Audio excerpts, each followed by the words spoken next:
So everyone दोस्तों, आज हम बताने वाले हैं क्लास 11th के सब्जेक्ट मैथ के 3 चैप्टर ट्राइगोनोमेट्रिकल फंक्शन के एक्सरसाइज नंबर 3.1 का क्वेश्चन 6 बताने वाले हैं। आज हम क्वेश्चन पढ़ कर बताएंगे क्या लिखा है कि if in two circle arc of the same length subtends angle 16 60 and 75 at the center, find the ratio of their radii। यानी कह रहा है कोई दो वृत्त दिया है जिसका आर्क का लेंथ जो है वो सेम है, एक जैसा है, इक्वल है, और समटेंस एंगल्स यानी एंगल जो है उसका एंगल जो है वो 60 डिग्री और 75 डिग्री एंगल डिफरेंट है, और हमें रेशियो एंड रेडियाई फाइंड करने को बोल रहा है। हम सबसे पहले यहाँ पे क्या लिखेंगे, लिख देंगे हम सॉल्व सॉल्व लिखेंगे, और यहाँ पर दो वृत्त यानी दो सर्कल बनाएंगे। देखिए, सर्कल बनाना हमारे पास जरूरी नहीं होता है, लेकिन हम यहाँ पर सर्कल बनाएंगे सिर्फ समझने के लिए।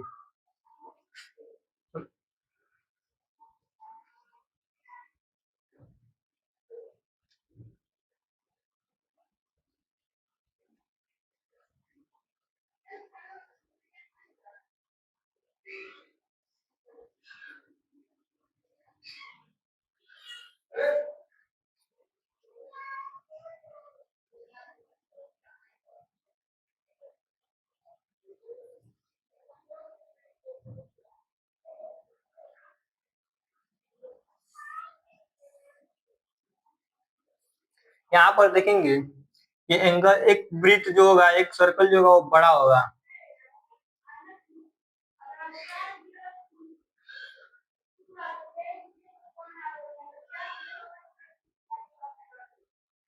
और एक जो वृत्त होगा वो छोटा होगा, इसलिए इसमें क्या होगा, एंगल बड़ा बनेगा, 75 डिग्री का बनेगा। 75 डिग्री का बनेगा। इसे हम क्या करेंगे, इसे हम मान लेंगे R2, इसे हम R1 मान लेंगे, और ये हमारा θ1 होगा, और इसे θ2 मान लेंगे। यहाँ पर लिखेंगे, हम यहाँ पे क्या लिखेंगे, लिखेंगे लेट्स माना L be the arc, L be the arc both the arc of both the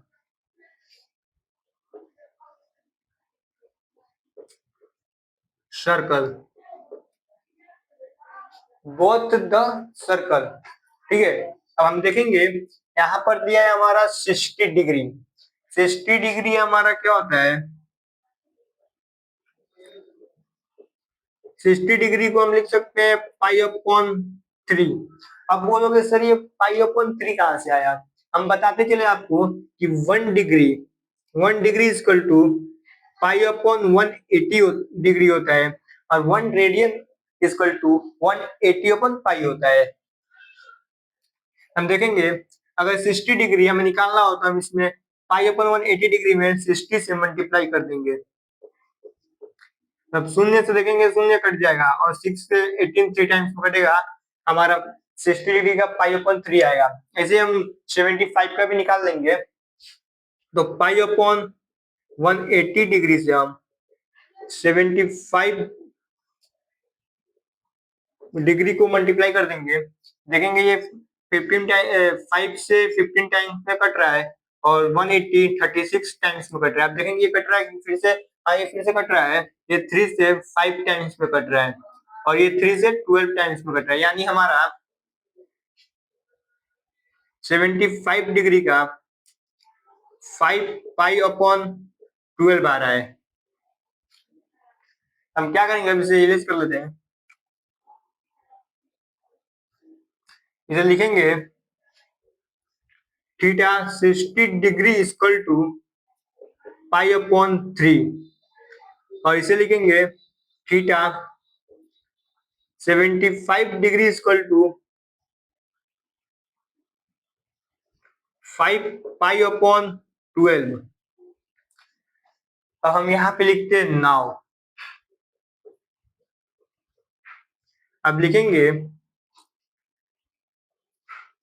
कि θ1 equal to L upon R1 और लिखेंगे also θ2 equal to L upon R2। तो इसे हम ये लिख सकते हैं कि L इक्वल टू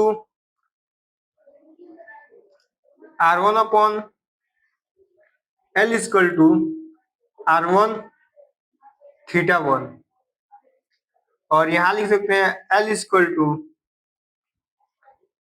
R2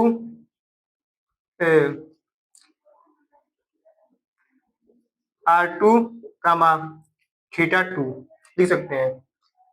अब यहाँ पे हम लिखेंगे, इसे हम इक्वेशन मान सकते हैं, जैसे हमने लिख लिया L इक्वल टू R1 θ1, ये हमारा जो होगा इक्वेशन फर्स्ट हो जाएगा और इसे L equal to R2 upon θ2 मान लिए, ये हमारा इक्वेशन क्या होगा, इक्वेशन सेकेंड हो जाएगा, 2 हो जाएगा। अब हम इसे लिख सकते हैं फ्रॉम 1 एंड 2, जैसे हम इसे मान लीजिए लिख सकते हैं कि R1 इक्वल टू R1 कामा θ2 लिख सकते हैं θ1 कामा R2, इसे हम ऐसे लिख सकते हैं। और यहाँ पे हम लिखेंगे कि हमारा, इसे हम लिख सकते हैं R1 upon R2 equal to θ2 upon θ1। अब θ2 हमारा क्या है, θ2 हमारा है 75 डिग्री, 75 डिग्री का वैल्यू आया है हमारा 5 पाई अपॉन 12। यहाँ पे क्या करेंगे, हम यहाँ एंगल माने हैं, इसे नाम दे देंगे ए और बी दे देंगे और इसको सी और डी दे देंगे।